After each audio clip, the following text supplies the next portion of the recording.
Thou hast it now, King, Cawdor, Glamis, all, as a weird woman promised, and I fear thou hadst played most foully for it. By this, Banquo infers the idea that Macbeth has gone to extreme and unloyal measures in order to achieve his new throne.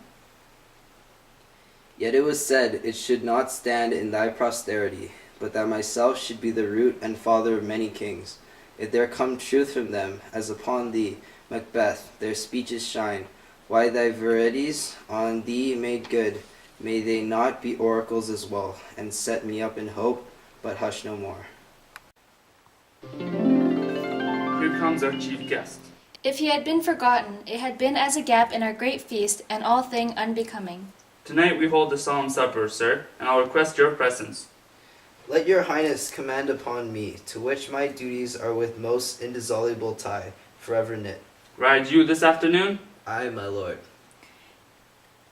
Banquo has business to take care of in another town, so he must leave, but he gives Macbeth his word that he will arrive back at the palace in time for dinner. We should have else desired your good advice, which still hath been both grave and prosperous. In this day's counsel, bold take tomorrow, it is far you ride. As far, my lord, as will fill up the time, twixt this and supper, go not my horse the better. I must become a borrower of the night for a dark hour or twain. Fail not our feast. My lord, I will not. We hear our bloody cousins are bestowed in England and in Ireland, not confessing their cruel parricide, filling their ears with strange invention. But of that tomorrow, when therewithal we shall have cause of state craving us jointly. Hie you to horse, adieu, till you return at night. Goes Fleance with you? Aye, my good lord, our time does call upon us. I wish your horses swift and sure of foot, and so I do commend you to their backs. Farewell. Let every man be master of his time, till 7 at night, to make society the sweeter welcome. We will keep ourselves till supper time alone. Well then, God be with you. Sirrah, a word with you. Attend those men our pleasure. They are, my lord, without the palace gate. Bring them before us. To be thus is nothing, but to be safely thus. Our fears in Banquo stick deep.